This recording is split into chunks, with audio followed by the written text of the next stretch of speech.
The Trump administration is reportedly planning a new mission that could send U.S. troops and intelligence officers into Mexico to target drug cartels. According to reports, early training for the potential mission has already begun, though no final decision has been made yet. If approved, this would mark a dramatic shift in U.S. operations, opening a new front in Trump's war on drug cartels. As per reports, the mission would involve elite Joint Special Operations Command troops working under U.S. intelligence authority. The plan would also include officers from the CIA taking part in surveillance and precision targeting of cartel operations, as per reports. The troops could use drones to strike drug labs and target cartel leaders deep inside Mexican territory. Some of the drones reportedly require operators to be on the ground for accuracy and safety during missions. If greenlit, the operation would likely remain secret, similar to previous covert missions in Venezuela and the Caribbean.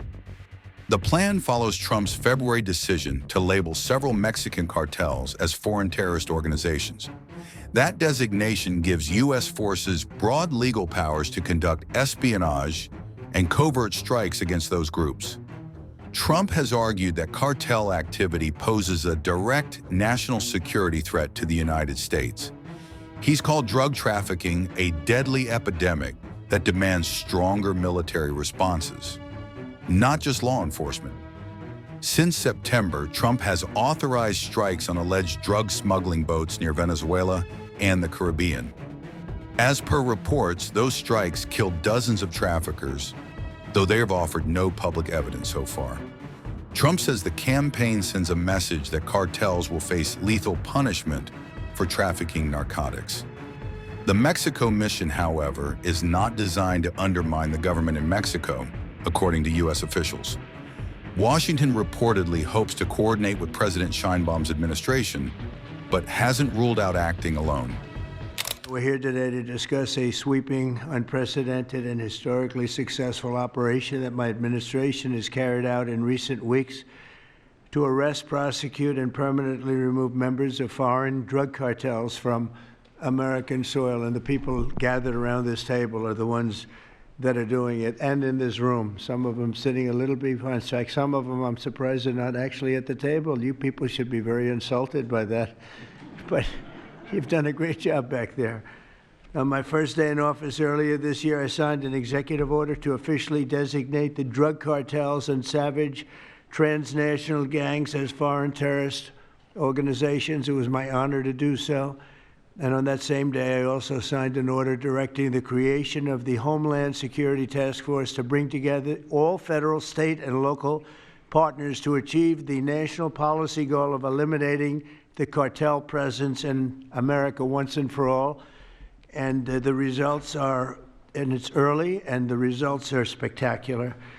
Led by ICE and the FBI, this task force includes the Department of Justice, the Department of War, DHS, the intelligence community, ATF, the DEA, the U.S. Marshals, and the state and local agencies in every part of our country. Other than that, we don't include too many people. That's a hell of a group, isn't it, huh? When you think of it, that's not a group you want against you.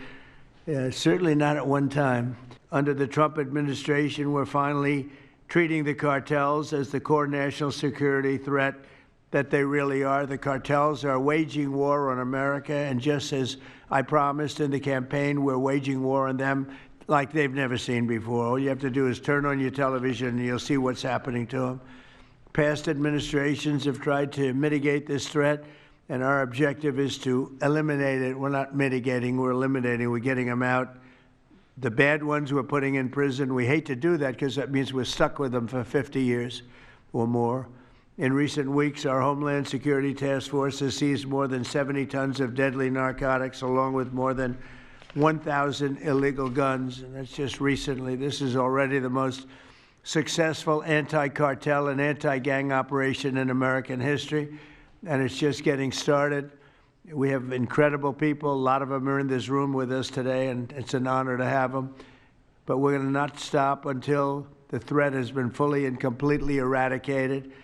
And with that, I'm just going to tell you that Pam Bondi has done a fantastic job. And Pam, would you say a few words, please? Thank you, President Trump, and thank you for your leadership. And this is all about collaboration. And around this table, I'm looking around this table, we all work so well together. I don't think another administration in our nation's history has worked so well together. We talk constantly, Secretary Noem, Tulsi, Pete, constantly, but also all of our agencies working hand in hand, and that's why this is so successful.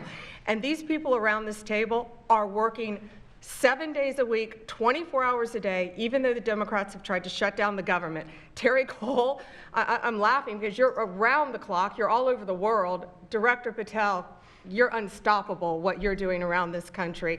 Gowdy Serralta, U.S. Marshal, Rob Sakata and Dan Driscoll wearing your ATF hats.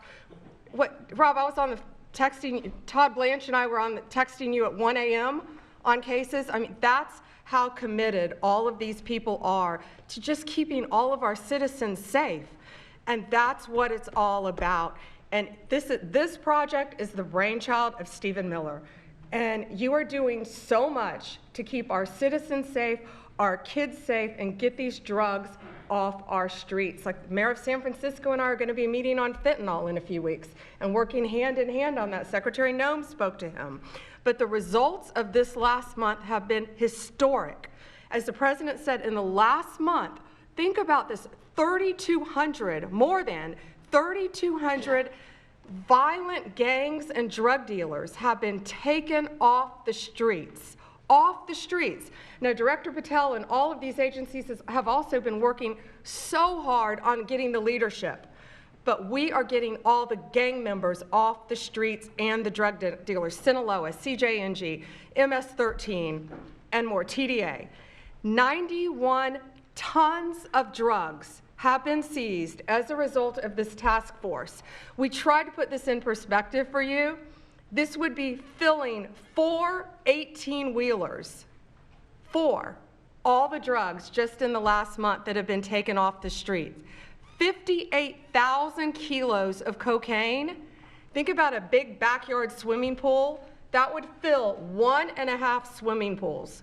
Just the powder cocaine that has been removed, saving lives this last month, thanks to all of these people around the table. 2,300 kilos of fentanyl powder and 2.1 million fentanyl pills off the streets. And as the president said, more than 1,000 illegal guns. The Biden administration was, for way too long, all of these great law enforcement officers surrounding the table were not able to do their jobs. What they've said is now they've been uncuffed. They can do their jobs now. We've been watching transnational gangs grow in our country, become organized, set up infrastructure in all of our states, but no longer under President Trump. We are destroying the infrastructure, and we're no longer on defense. All of these great men and women are on offense, so they better get ready. We're dismantling the cartels, and we are taking the leaders into custody and all of the gangs. We are going to supercharge this work. This is not a pilot program. This is permanent. We are here to stay, and Secretary Hegseth, we couldn't do this without you and the Department of War. Thank you all so much for everything you're doing around this table, working tirelessly. And President Trump, thank you for giving them the ability to do it. Thank you, Pam, very much. Thank you.